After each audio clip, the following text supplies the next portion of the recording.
선생님들 이제 앞에 강의 이어서요 또 하겠습니다.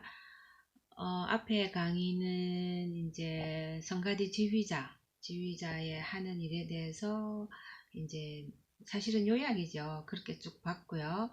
그리고는 이제 교회 반주자, 우리나라 현실은 피아니스트가 이제 일반적으로 주반주자, 그 다음에 이제 오르가니스트가 있는데요.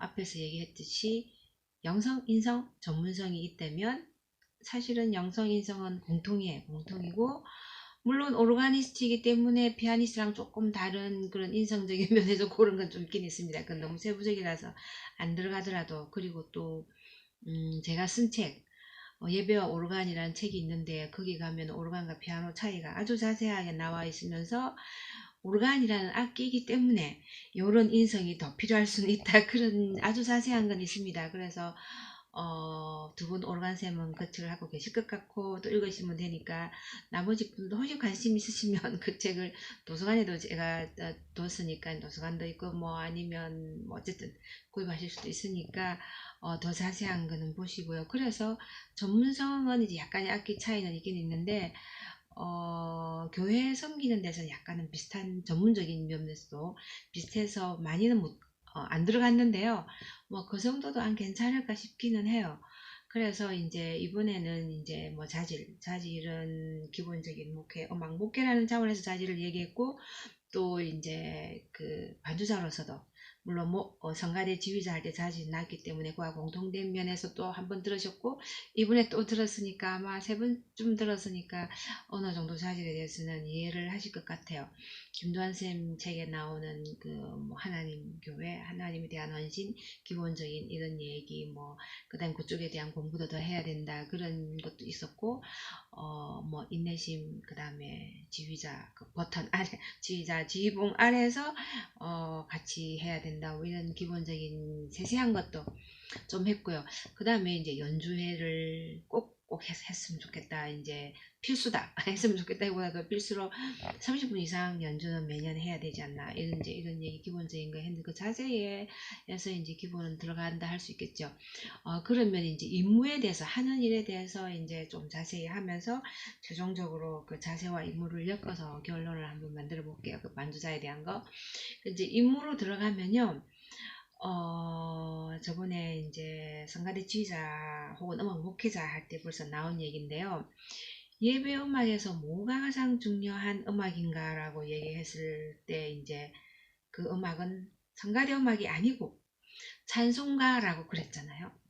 그렇기 때문에, 그렇지만 이제 성가대 지휘자인 경우에는 거기까지 그분이 일을 하실 수 있으면 좋은데, 그런 상황이 뭔 때 되는가, 물론 자격이라든가 아니면 상황적인 여러 가지 때문에 만약에 못 하실 수는 하면 좋죠. 그렇지만 만약에 이제 뭐 하나 왔네요. 그거만 신경 쓰지 마시고, 이제 오르가니스트인 경우는 당연히 그게 기본이 되죠. 그래서 오르간스 임무를 이제 제가 늘 가르칠 때 하는 얘기인데요. 연습할 때 찬송가를 제일 많이 연습해야 된다. 가장 중요한 음악이 찬송가. 그 다음에 성가대곡. 그 다음에 기타 무슨 뭐 반주할 곡이 있다면 앙상블로 한다든가 하는 게 있다면 하고, 그 다음에 마지막이 전주, 후주, 혹은 쉽게 말하면 솔로곡.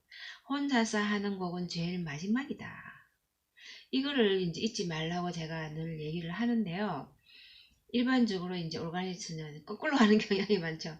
전주곡이나 뭐 이런 곡 제일 많이, 솔로 하는 곡을 제일 많이 연습해 놓고, 그 다음에 성가대 곡을 연습 좀 하고, 찬송가는 뭐 시간 나면 하든가 아니면 안 하든가, 뭐 사실 오르가니스트는 그게 드뭅니다. 오르가니스트 그렇게 하기.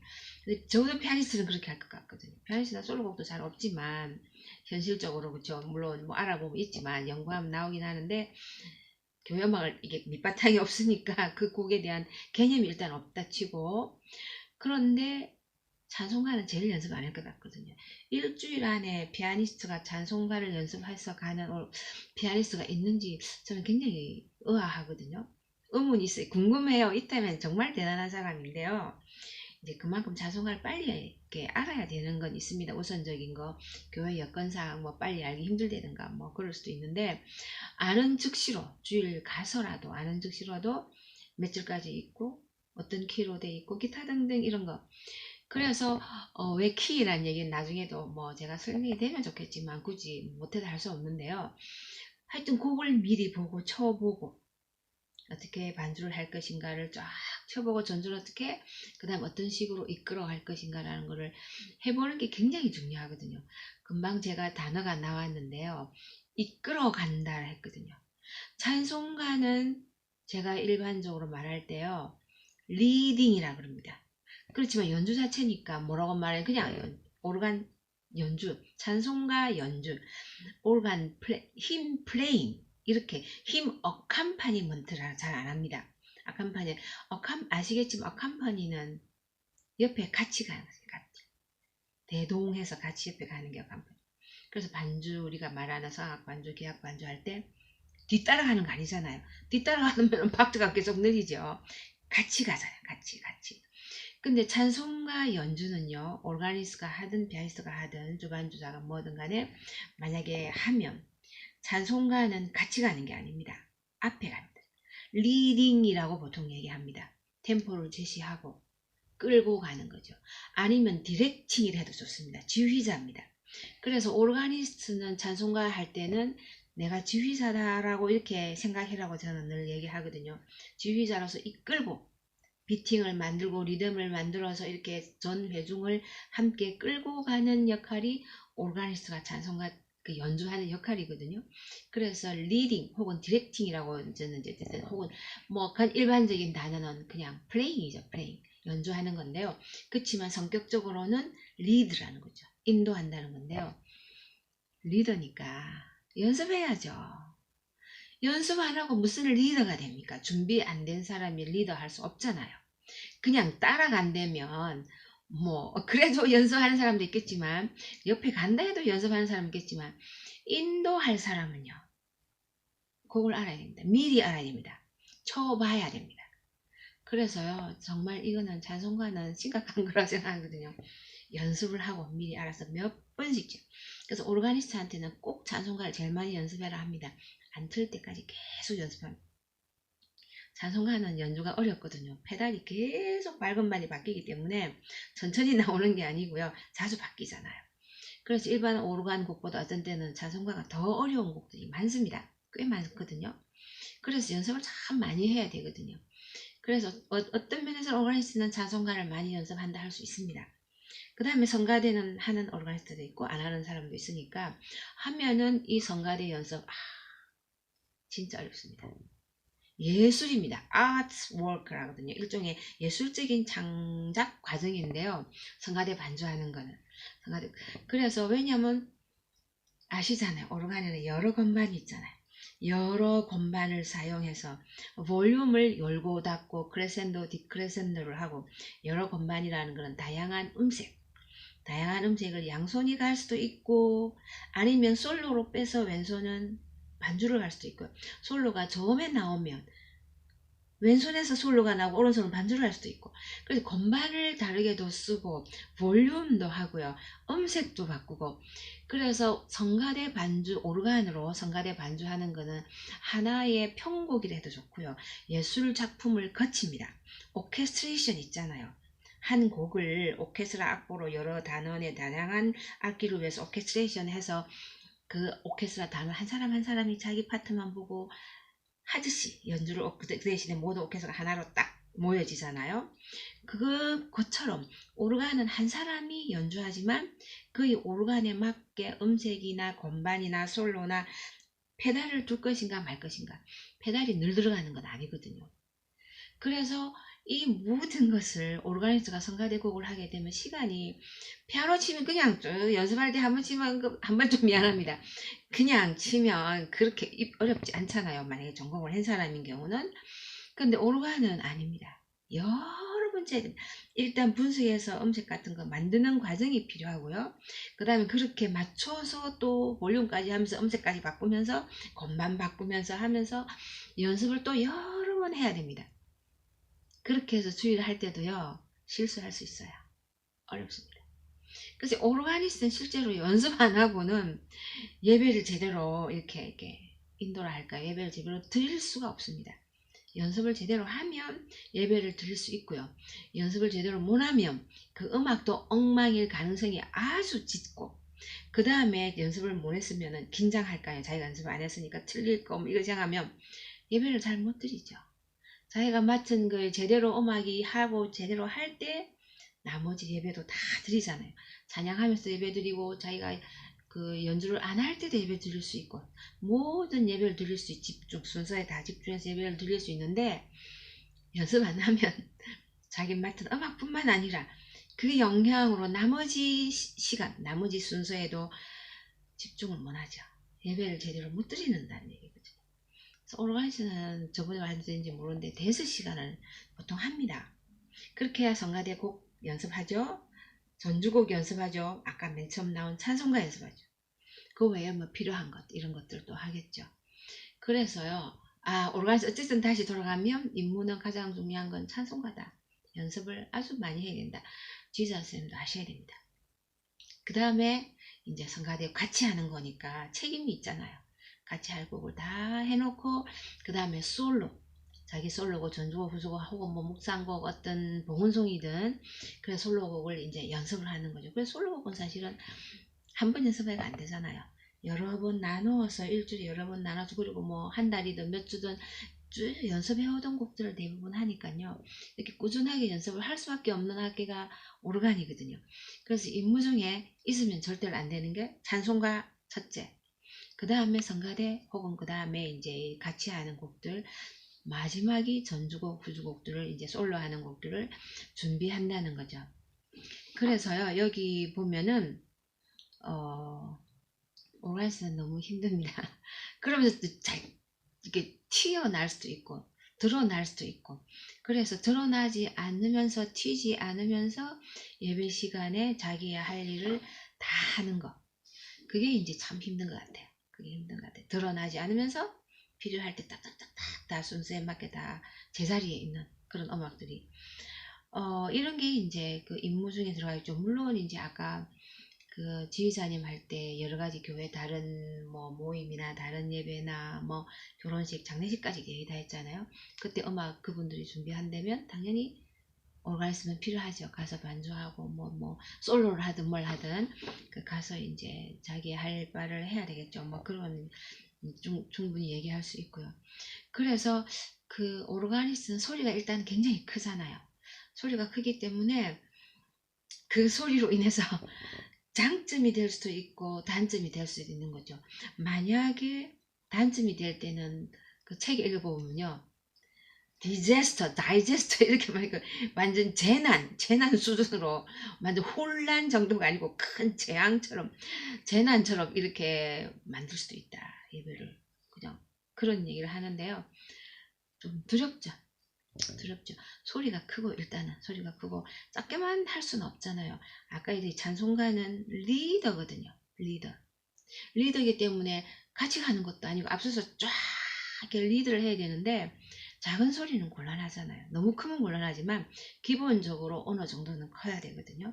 그걸로 단단하게 쫙 가야 되니까 소리가 크잖아요. 그게 대한 부담감은 참 많습니다. 실수하기도 쉬운 악기고 옆에 이렇게 스쳐도 소리가 나니까 피아노는 스친다고 소리가 잘 안 나잖아요. 근데 오르간은 약간 스쳐도 소리가 나거든요. 일반적으로 좀 딱딱한 건반이 가끔 무거운 건반에서 좀 덜한 것도 있는데요. 그게 조금 이렇게 스쳐 이렇게 하는 소리가 나요. 나거든요.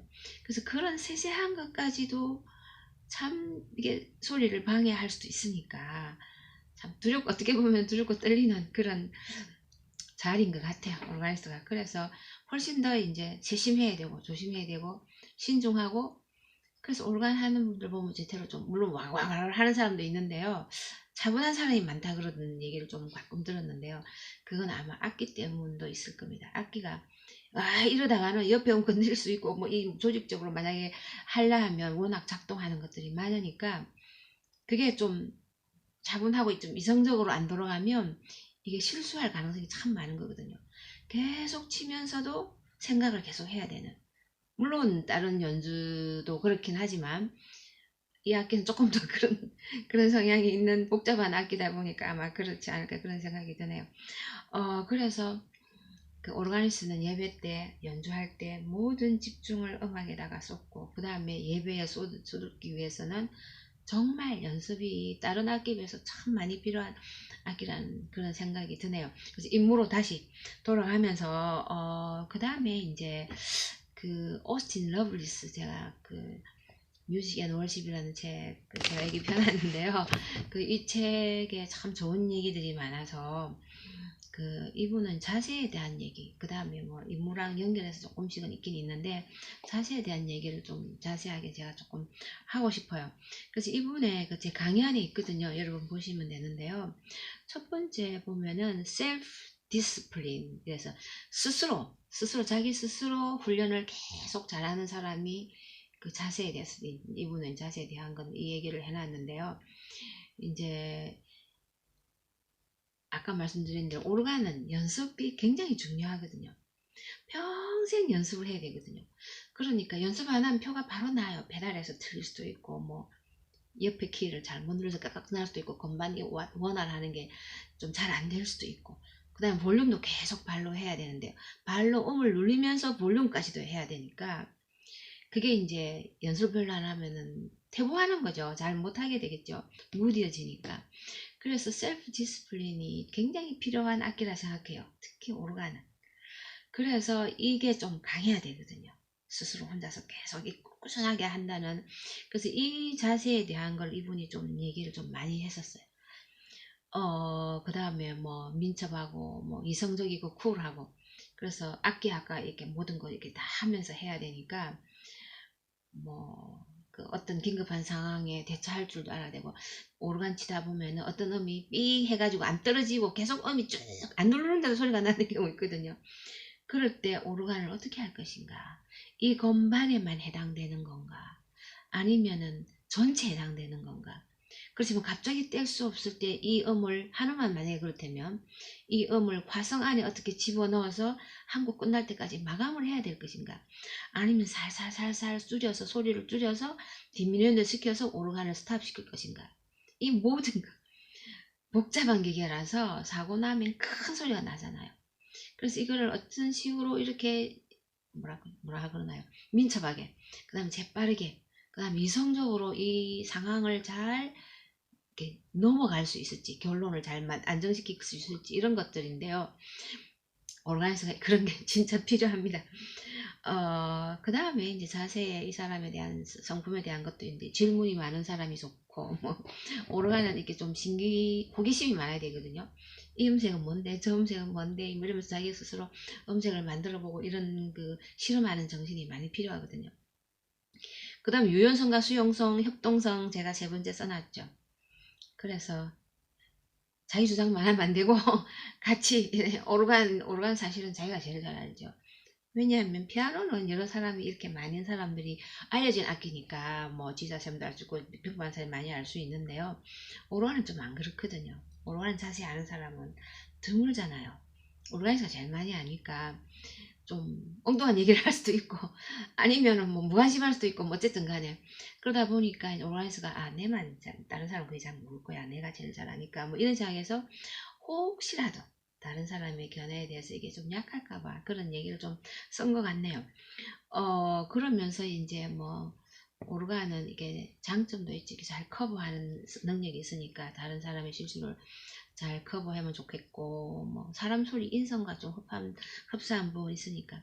그 다음에 신뢰성, 정서적으로 성숙할 것, 신뢰성, 이거는 굉장히 중요하죠. 그건 아마 책임감에서 나오지 않을까 싶어요. 그분이 책임감이 있는 사람이면 사람들이 아마 신뢰할 것 같은 생각이 들어요. 성실하면서도 또 나오는 것도 있고.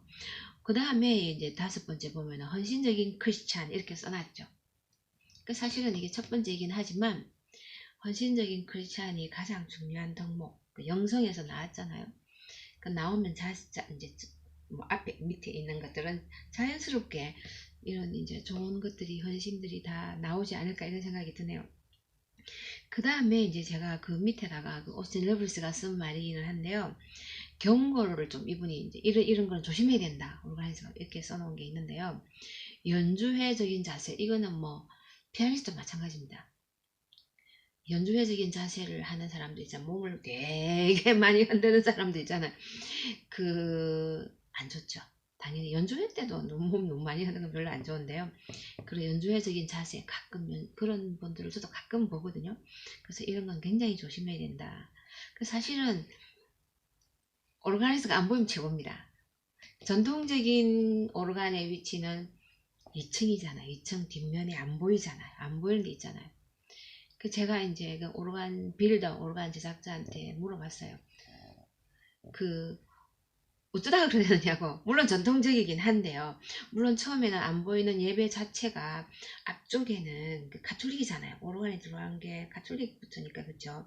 물론 BC부터 초기 모습이 있다가 아주 원시 모습이 있다가 그 다음에 이제 수도원 통해서 가톨릭 교회를 통해서 중세에 들어오잖아요. 이 중세 악기죠. 그래서 개신교까지 지금까지 이어진 건데, 그러니까 가톨릭 자체의 교회 구조, 성당 구조를 보면 앞쪽에는 성단만 있잖아요. 성단만 있고 예수님의 살과 피, bread and 와인이잖아요. 포도주, 빵과 포도주를 보관해 놓는 앞쪽에 있거든요. 앞쪽에 딱 있고, 그렇게 앞에 감히 인간적인 게 묻 있잖아요.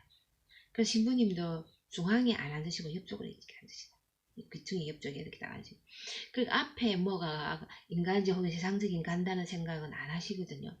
그래서 물론 처음에는 중세교회가 무반주죠. 무반주를 하다가 악기가 들어오잖아요. 악기가 이제 들어오는데, 중세, 중기, 중교 들어오는데, 들어올 때 뒤쪽에, 조그만하게 뒤쪽에 이제, 어쨌든 안 보여. 아니면 앞쪽에 2층, 제비집처럼 생긴 것 쪽이, 그런 식으로 이제, 어쨌든 안 보이는 쪽이잖아요. 그러니 뭐 연주에서 자세 이런 말 할 필요도 사실은 없을 거예요. 남한테 과시하려는 생각이 있을 수도 없고, 물론 볼륨이나 음색적으로 화려하게 쫙 하는 사람도 가끔 있습니다. 이것도 오르가니스가 굉장히 조심해야 되거든요. 파워만 믿고 막 이 크기로만 화려한 것만 할 유혹이 있죠. 그래서 오르가니스트한테는 저도 늘 기도하는 건데요. 오늘도 유혹에 빠지지 않게 하시고, 주기도문에 있잖아요. 시험에 들지 않게가 아니고요. 그게 템테이션이거든요. 시험은 테스트고요. 템테이션이기 때문에 유혹에 빠지지 않게 하시고, 이렇게 저는 번역하는 게 맞다고 생각하는데, 아마 가톨릭은 유혹이라고 하는 것 같아요. 개신교에서 시험이라고 하는데, 어쨌든 이 오르간이 워낙 거대한 악기니까 그냥 파워를 쫙 밀어붙일 그런, 그게 이제 유혹이 있죠. 음색도 다양하니까. 그 다음 화려하게 칠 수도 있고 볼륨 같은 것도 있고 있잖아요. 그래서 유혹이 굉장히 많다고 생각하는데요. 이런 이제 오르가니스트 안 보이면 이제 다행인데, 보일 경우에 이제 연주회적인 혹은 뭐 이런 얘기겠죠. 근데 아까 이제 오르간 제작자 얘기 이제 물어보면, 그래서 중세는 그렇게 했지만 앞으로 올 수 있는 기회는 있었지만 이제 사실은 그렇다 그래요. 오르간 제작자들한테도 하는 얘기가, 파이프가 앞쪽에 오면 이 직진적인 소리가 쫙 나기 때문에 오히려 음향적으로는 더 좋다 그러더라고요. 제작자하고 올겔 건축가가 그렇게 말씀하시는데, 그 대신에 이제 뒤에 있을 때는 이제 뭐라 그러냐, 뒤에서 오는 소리와 반사, 온 건물 안에서 실내에서 반사된 소리를 듣잖아요. 그런 소리이기 때문에 이제 결과적으로 보이지도 않고 소리는 뒤쪽에서 또 반사되는 소리로 이렇게 오니까 좀 신비한 느낌, 하늘에서 오는 듯한, 그 다음에 신비한 느낌을 조금 느낄 수 있어서 어떤 면에서는 영적이랄까, 교회라는 성격에 더 맞는 것, 이렇게 더 어울리는, 앞에서 소리 난 것보다는, 그렇게 결론들이 이렇게 대체로 내신되는데요. 그래서 전통적으로 이제 앞에 올 수도 있는, 꼭 뭐 그 관계없이도 그렇지만, 이제 교회라는 특성 때문에 이제 뒤쪽에 두는 경향들이 더 많은 것 같아요. 유럽에는 거의 다 뒤잖아요. 유럽에서 제가 앞에 있는 거는 거의 본 기억이 없거든요. 연주홀 아닌다면 교회 얘기하는 거죠. 근데 미국에는 앞에 있는 이제 베프티스트, 침례교도 앞에 있는 경우가 종종 있고요. 침례교는 앞에가 주로 있었던 것 같아요. 제가 가보니까. 그 다음에 장로교는 앞에 있는 데가 조금 더 많은 것 같아요. 뒤에도 있는 데 있습니다. 뒤에도 있는 교회 장로교들, 제가 그때 임시로 그 달라스 있을 때 미국 장로교회 그 임시로 장로교회 반주를 한 주인가 두 주인가 했는데 여름에 해줬었는데 그 뒤에 있었거든요. 뒤에 2층에 콰이어랑 같이 이렇게 있었거든요.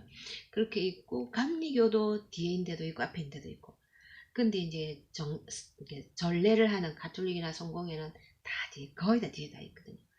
가톨릭은 아마 다 뒤에, 성공회는 가끔 앞에 있는데 근데 주로 주로 뒤인데요. 그러니까 이제 그 연주회적인 자세까지는 이렇게 몸으로 보여지는 그런 건 아니겠지만 음색적인 이런 면에서 굉장히 이제 조심해야 된다. 경고를 하고 있습니다. 늘 경고를 하고 있고, 뭐 감상적인 음색, 뭐 기타 등등 전개 이런 얘기. 그 다음에 이제 뭐 가끔씩 오르간에 보면 비브라도 잔뜩 넣어가 그 극장적인 이런 소리 너무 감상적으로 만드는 그런 거. 어떤 오르간은 절대로 하지 마라. 또 특별한 그런 솔로 음색 아닌 다음에는 못하게 하는. 그 다음에 예를 들면 피아니스트 같은 경우는요, 찬송가를 너무 소극적으로 치든가 그냥 뭐 리더라는 이게를 모르니까 그냥 보통 노래 그냥 소품 치듯이 리더가 아니고요. 그냥 자기 혼자 소곤소곤하고 하는 것처럼 치는 경향이 오히려 많았던 것 같고요. 리더면 꽉꽉 차야 되거든요. 이 리더잖아요. 리더니까. 근데 이제 또 조금 이제 피아니스트 같은 경우에 이제 유혹이 있는 게요. 화려하게 치는 거죠. 스케일로 계속 하든가 아니면 브로큰 코드 알페지오 있잖아요. 브로큰 코드. 제가 한때 어떤 피아니스트 그렇게 하는 사람 보고 제가 물어봤는데요. 손가락이 심심하대요. 자기 손가락 잘 돌아가는데 물론 그 사람 그 말은 안 했지만 손이 심심하대요. 이런 얘기를 했었어요. 손이 심심해서 막 알페지오도 하고 뭐 스케일도 치면서 자기 딴에는 좀 뭐라 그러나요? 좀 멋있게 어떻게 보면 멋있게 치는데 찬송가 리더에는 안 어울리는 이상한 거 있잖아요. 그거는 아마 교회 음악을 몰라서 그런 것 같아요. 예배를 잘 몰라서 그런 것 같고 그분들이 바로 교육받으면 참 좋은 반주자가 될 거라 생각을 합니다. 어쨌든 그런 많은 장식 알페지오 이런 경우는 이제 뭐 피아니스트한테 해당되는 게 조심스러운 부분이 아닌가 생각이 드네요. 그 다음에 찬송가 치는 방법 면에서 뭐 절사의 간격 호흡하면 좋고 아멘 확실하면 좋고 이거는 좀 지엽적인 걸 수도 있고 오르가니스트 따로 할 수도 있었어요. 요 정도는 그냥 제가 써기만 썼고요. 뭐 그 다음에 써인 건 여러분 참고로 보시면 되고요.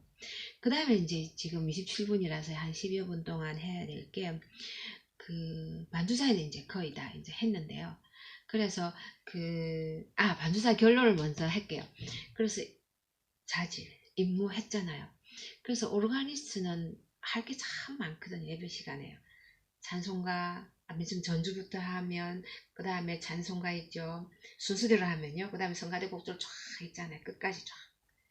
진짜 많거든. 제가 저번에 말씀드렸지만, 교회 가서 제가 주일 예배를 못 드린 교회 가서 쭉 치면요. 25분이 넘거든요. 25분. 목사님 설교 정도 됩니다. 그 시간적인 걸 생각하면, 지휘자님보다 훨씬 많아요. 훨씬 많아요. 지휘자님 그거 몇 개 안 되잖아요. 성가대곡하고 목도성 몇 개 하면 뭐 한 7분? 8분 될까요? 오르가니스는 훨씬 많던데. 어쨌든 그런 걸 이제 쭉 준비하면서요. 잘못하면 곡이 너무 많잖아요. 많으니까 곡을 생각하느라고 예배를 못 드리는 경우가 참 많아요. 제가 지휘사 할 때도 제가 여기는 아마 제가 언급을 못 했을 수도 있는데요. 음악 담당하는 사람이 예배자 되는 게 가장 우선입니다. 예배자. 자기 스스로 예배자가 되면서 음악도 성가대를 할 때도 같이 찬양하는 거죠. 같이 예배하는 거죠. 오르가니스트도 자기가 연주하면서 예배하는 마음으로 하는 거죠. 그 순간이 예배기도 하고요. 물론 긴장은 되죠.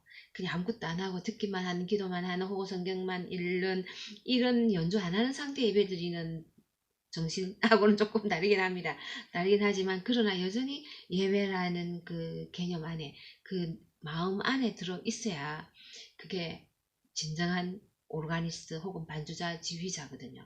자기 할 것만 딱 하고요. 나머지는 관심 없대든가 아니면 자기 할 게 너무 이게 준비가 덜 됐든가 이쪽에 너무 열정이 많은 내지 자기 것만 하고 나머지는 이 시간을 이렇게 마음의 여유를 못 주는 자기 거 생각하느라고 다른 예배 순간에는 자기 거 생각하고 있는 사람이 있거든요. 악보 보고 있는 사람. 특히 솔로 하는 사람들 보면은 설교할 때, 설교 말씀 있을 때 설교 안 듣고 자기 곡 이렇게 앞뒤로 뒤석뒤석 하는 가사 좀 외우려 하는지 모르지만 가끔 그런 분들 저는 보거든요. 자기 일 때문에 다른 순서에 있는 예배 하나하나를 못 드리는 거죠. 굉장히 위험합니다. 그 찬양은 하나님께서 안 받으실 가능성이 굉장히 많습니다. 제가 생각하는 가능성이 많다는 거죠. 제가 하나님이 아니니까. 그래서요, 그건 무슨 말이냐면, 자기가 예배에 임해 있느냐 하는 거를 확인하는 거예요. 그렇게 하려 하면, 그 다음에, 제가 그 문제인데요. 그럼 자기 순서가 굉장히 부담스럽고 하는 게 많으면 다른 데 집중이 덜 될 수 있잖아요. 근데 다른 예배 순서에 집중할 수 있는 방법이 있습니다. 그 방법은 자기가 맡은 그 음악을 잘 준비하는 겁니다. 준비를 잘하면요, 예배를 드릴 수 있습니다. 모든 예배, 성경 읽을 때 같이 읽고, 기도할 때 같이 하고, 말씀 들을 때 같이 말씀 듣고, 모든 예배 순서 하나하나 다 예배할 수 있습니다. 다 예배하면서 자기 맡은 20 몇 분이라도 찬송가는 찬송가대로 뭐든 간에 다 할 수 있습니다. 준비를 잘하면요. 준비가 잘 안 돼 있으면 집중하기 힘듭니다. 자기 것 때문에. 아니면 관심이 없다든가 여러 가지로. 그래서 지휘사님도 마찬가지고요. 준비를 잘 하셔서 자기가 드리는 그것도 당연히 예배고 나머지 모든 순서도 함께 예배자로서 예배를 하는 게 제일 중요하다. 그때 가장 이상적인 하나님께서 바라시는 예배 음악이 되겠죠. 그걸 이제 이렇게 하면서 제가 이제 오르가니스트를 마감하고요. 이제 그 외에 제가 하려 했던 거 들어갈게요. 그 두 번째 해가지고 이제 그 오르가니스트 다음에 있는 게요. 기악 앙상블이라는 게 있습니다. 기악 앙상블. 그래서 사실은 제가 오늘 거기에 반주자와 그 외 기악 앙상블과 독창자 이렇게 2번에다가 3번 큰 3번에다가 세 개를 쫙 해놨거든요. 반주자, 기악 앙상블 그다음 독창자 3개를 해놨거든요. 그래서 이제 반주자를 했고요. 기악 연주자에 대한 것도 했죠. 기악 연주자도요. 사실은 영성, 인성, 전문성 똑같습니다. 똑같습니다. 그 저는 우리나라 기악 연주자 중에는 이게 좀 많이 인성은 제가 감히 말은 잘 못하겠고요. 개별적으로 모르니까. 근데 이제 영성 면에서요. 듣는 얘기가 많거든요. 듣는 얘기가 많은데 교회 안 다니는데도 교회에 그냥 악기 인원수 뿌리려고 좀 규모 크게 보이려고 세상적인 욕심이죠. 사람 많이 앉혀서 뭐 좀 커 보이고 좋아 보이네 이런 세상적인 욕심 때문에 교회 안 다니는데도 혹은 그 사람의 영적인 거를 이렇게 뭐라 하나요? 그 사람 초대하기 전에 학생이 진짜 학생이라는 말이 튀어나왔는데요. 뭐 그 학생을 이제 교회에서 그 기악 연주자로 만약에 데리고 올 때 그런 영적인 그거를 한번 점검을 해야 되거든요. 근데 그것도 없이 뭐 바이올린 한다, 뭐 한다, 악기 필요하니까 오보 한다 이러면은 이렇게 구성하는 교회들이 꽤 있다고 들었습니다. 저는 진짜 심각한 것 같거든요. 한때 어느 교회에서도 그게 문제가 많아가지고요. 오케스트라를 없앴다는 한동안. 나중에는 다시 이제 또 교회에 뭐 믿음 있는 사람을 통해서 또 했다 하긴 하던데요. 그런 얘기를 제가 들은 적도 있거든요. 정말 되게 안 되잖아요.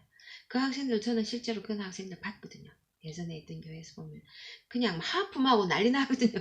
자기 할 거하고 이제 해놓고 그 다음에 예배 시간을 멍뚱하게 있으면서 그 자세를 보면요. 정말 심각하던데. 요즘은 그 정도는 없기를 바라긴 하는데요. 뭐, 아예 요즘 그때는 스마트폰이 그렇게 많지도 않았을 텐데, 요즘 스마트폰 보고 있는지도 모르겠어요. 우리가 다음에 성가대 들어가면 할 텐데요. 성가대원들 중에 예배 시간에 스마트폰 보는 성가대원들이 있거든요. 심각합니다. 이건 절대로 있을 수 없는 일이거든요. 근데 지휘사님 중에도 가끔 스마트폰 보는 분이 계시거든요. 저도 이것도 심각하다 생각합니다.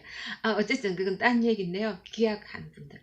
영적인 면에서 참 약할 가능성이, 인간적인 욕심 때문에 그냥 아주 세속적인 거죠. 교회가 잘못된 게 너무 많은데요. 좋은 점도 있죠. 좋은 점도 있는데 교회가 잘하고 있는 부분도 있겠지만 잘 못하고 있는 부분도 있잖아요. 그 중에 하나 이런 것들이 이제 믿지 않는 사람들, 음악인들이죠. 그런 사람들을 그냥 무작위로 데리고 와서 커 보이게 하는 그 세상의 물질주의 그 여러 가지 있잖아요. 그런 것들이 이제 걱정되는 인성은 뭐 제가 여기서 말을 하기 물론 우리가 배운 그런 인성들이 다 필요하긴 하지만 전문적인 것도 저는 조금 걱정은 합니다. 걱정은 하는데 연습을 잘 하는지 모르겠어요. 그리고 오케스트레이션 해서 악보를 주잖아요. 주면 일주일 내내 연습해서 와야 되거든요. 근데 주일 와서라도 연습이라도 하는데 또 있겠지만 주일 아침에 받아가 바로 후딱 예배 시간에 하는 경우도 있다고 하던데요. 심각하다. 그러려면 안 해야 됩니다. 뭐 때문에 합니까? 준비도 안 한 예배를 왜 드리는데요?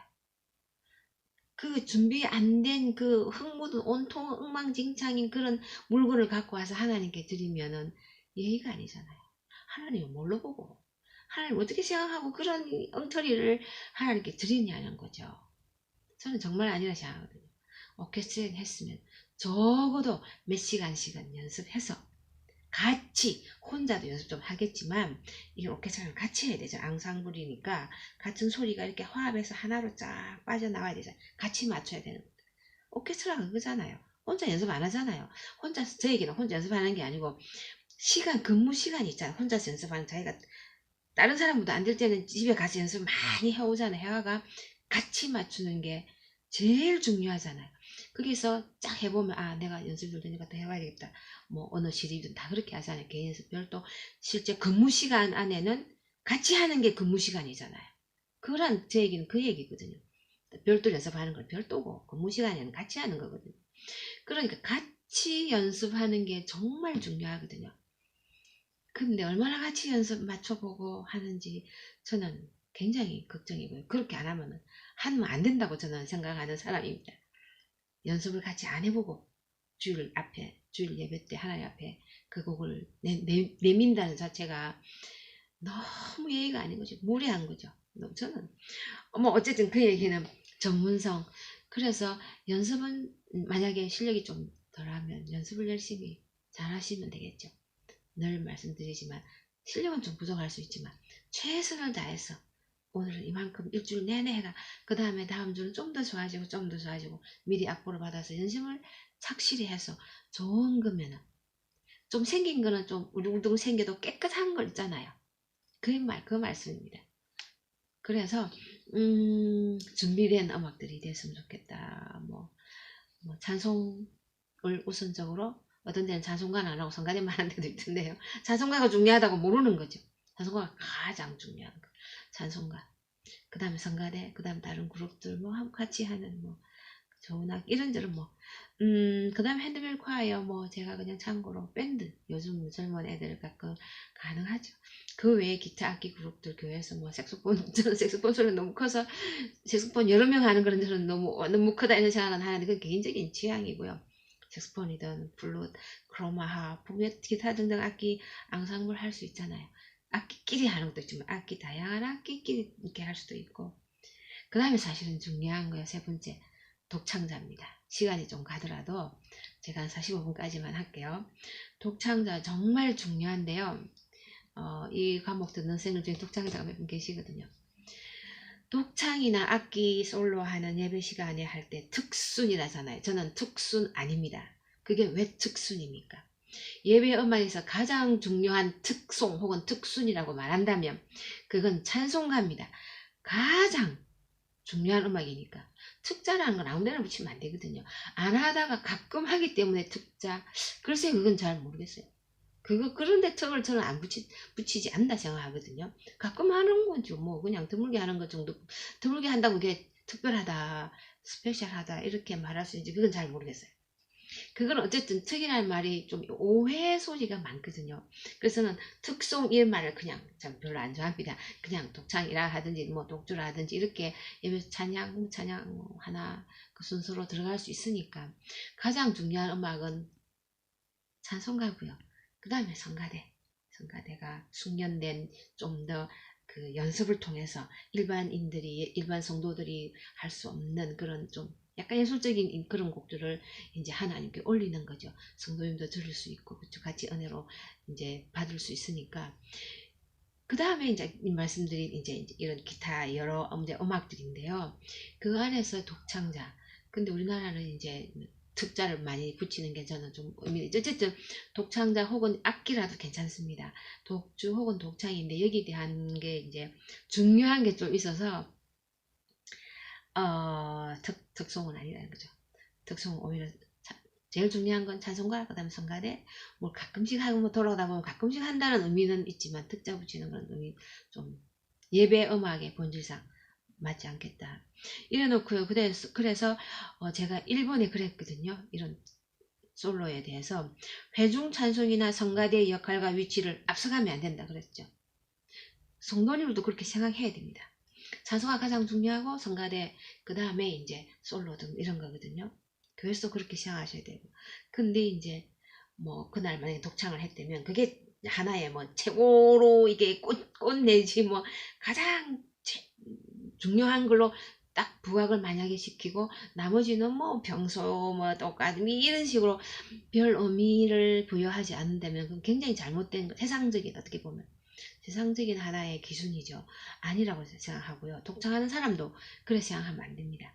찬송 가장 중요하고 성가대 드리는 거 그 다음에 이제 추가로 드릴 수 있으면 좋죠. 그래서 이제 절대로 성가대 찬양이나 회중 찬송의 그 자격이라는 위치를 앞서간다 생각하면은 곤란하다는 거죠. 그건 아주 교만입니다. 그래서 말할 수 있고요. 그래서 보다 깊이 있고 예술성이 있는 가사와 음악이 만나면 좋겠다. 그래서 대중음악 하지 마시고요. 시시한 같은 거 제발 하지 마시고요. 솔로잖아요. 좀 더 깊이 있고 회중들이 부르기 힘든 거, 성가대가 부르기 힘든 거 어떻게 보면은 그래서 조금 더 전문적인 그쪽으로 가야 조금 더 이게 의미가 있지 않을까요? 저에게는 그런 말씀입니다. 물론 뭐 예외적으로 가끔은 그런 이제 좀 편한 이런 곡도 필요는 하겠죠. 절대 아니라는 건 아닌데요. 일반적인 그런 거를 제가 이제 얘기를 한 겁니다. 그게 성도의 귀를 즐겁게 하는 것이나 개인의 기술을 보여주기 위한 게 아니라는 거죠. 자기 테크닉, 뭐 노래 잘 부르는 거, 기교, 뭐 아끼면 와 이라는 그게 절대로 아니라는 거죠.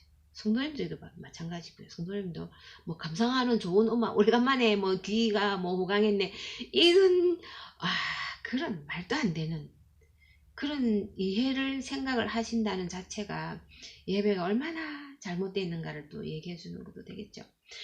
절대로 성도의 귀를 즐겁게 하는 것이나 그 개인기를 발산하는 개인기를 보여주는 시간이 아니다는 거죠. 두 번째, 노래 인도자는 혹은 이런 의미는 있습니다. 노래 독창자, 노래 인도, 송 리더 이런 거는 있거든요. 카운트도 있고 그래서 성경적인 근거를 제가 좀 늘어놨죠. 미리암, 드보라, 다윗은 맞습 당연하고 한나, 요나 이런 시편에 있는 여러 노래를 보면 그 독창가들 쫙 나오잖아요. 그래서 이건 성경적인 겁니다. 저는 좋다 생각합니다. 많이 있어도 좋다 생각합니다.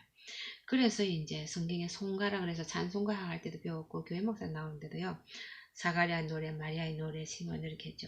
중요한 그 다음에 독창자의 요건 마지막 세 번째로 가서 제가 오늘 결론을 낼게요. 좋은 소리 이렇게 독창자 요건은 좋은 소리라는 게 노래 꼭 잘해라는 게 아니고요.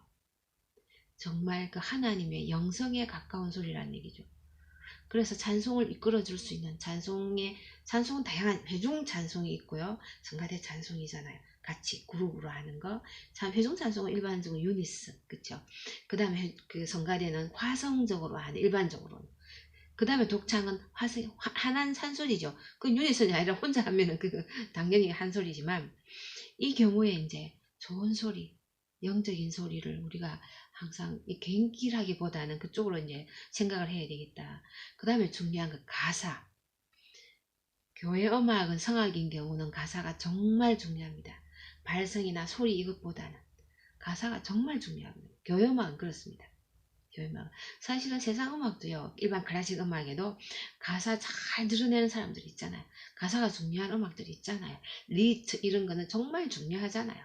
가사 하나하나가 음악으로 쫙 음악화된 그런 곡들이기 때문에 뭐 너무 멀리 가면 안 되니까 가사를 강단에 있을 때는 성가대와 같이 앉을 것. 성가대원이 좋습니다. 성가대 여기 보면 그 자리에서 독창할 수도 있겠고 성가대 자리에서 아니면 나와서 할 수도 있는데요. 중요한 거는 독창자는 성가대원인 게 원칙. 성가대는 안 하면서 독창을 한다. 그럴 수 있습니다. 그럴 수 있습니다. 그럴 수 있지만 저는 이상적인 거 아니라 생각합니다. 이상적인 거는 성가대원으로서 회중찬송도 열심히 부르고, 성가대원 다음에 가면 얘기할 텐데, 성가대원이 회중찬송가를 제일 잘 부르야 됩니다. 리더도 해야 됩니다. 성가대원으로서 찬송가 잘 부르고요. 성가대곡 잘 부르고, 그 남은 여력으로, 아까 올가니, 그 다음에 성가대곡, 그 다음에 남은 걸로 자기 솔로곡을 한다 그랬잖아요. 똑같은 얘기죠. 그래서요, 이 솔로도요, 찬송가 잘 부르시고요, 성가대곡 하시고요, 그 다음에 남은 여력으로, 그 다음에 엑스트라로 해야 그게 더 의미 있는 독창이 된다고 생각합니다. 하나님께서 그때 좋아하실 것 같아요. 독창은 아무것도 안 하고요, 독창만 한 사람 1항, 그 사람은 교인들은 잘 모르잖아요. 모르니까 잘하네 할지 모릅니다. 그치만 교회 음악에서 독창은 교인한테 하는 거 아니거든요. 하나님께 하는 거잖아요. 생각해 보십시오. 하나님께 하는데, 하나님께서 찬송가도 열심히 부르고 성가대도 열심히 부르고 독창도 하는 사람을 좋아할까요? 딴 거는 별로 관심 없고, 아니면 대충 한다든가 아니면 안 한다든가, 자기 곡만 노래 하나 열심히 부르는 사람을 하나님께서 기뻐하실까요? 말 하나만 하잖아요.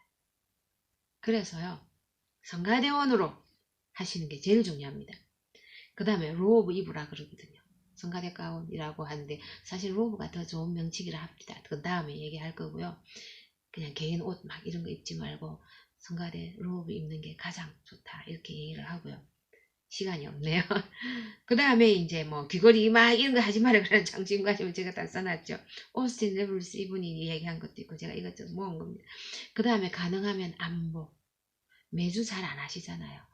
뭐 한 달에 한 번 하면 좀 가능한 노래는 안보해서 성가대 로브 딱 있고요. 모든 거 다 예배만 하시고 자기 그 독창만도 하시는 게, 그게 하나님께 맞는 음악이라는 거죠. 가장 가능한 안보, 성가대 단원을 해라 그랬죠.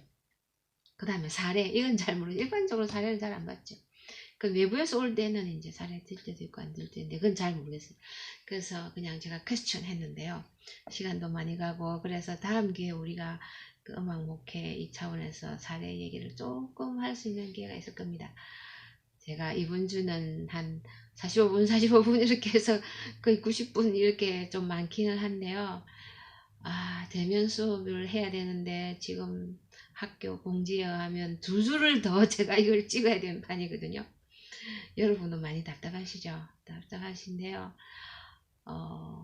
장점은 있습니다. 유튜브는 또 듣고 할 수 있어서 좋다 하시는 분도 계시던데요. 그래서 이제 공부하시고 교과서 사시고 강의한 인사하셔서 보시면서 또 고민하시면서, 또 순환주일, 여러분 이제 지금 보내시는 순환주일, 예수님의 순환, 고통 함께 묵상하시면서 또 부활절 또 맞이하셔야 되니까, 고통이 없는, 순환이 없는 부활절 아무 의미 없습니다. 저는 그렇게 생각합니다. 예수님이 그렇게 생각하실 것 같아요. 안 죽었는데 어떻게 다시 부활을 합니까?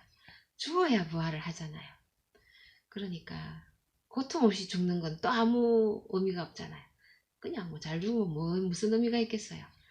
고통스럽게 죽었던 그 인간적인, 영적인, 정신적인 그 모든 고통을 다 겪으시면서 돌아가셨으니까, 죄도 없으면서 죽을 사람도 아닌데, 그렇잖아요.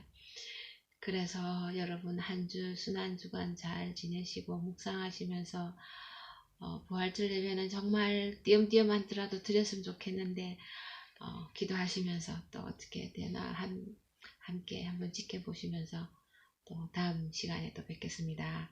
선생님들 수고하셨습니다.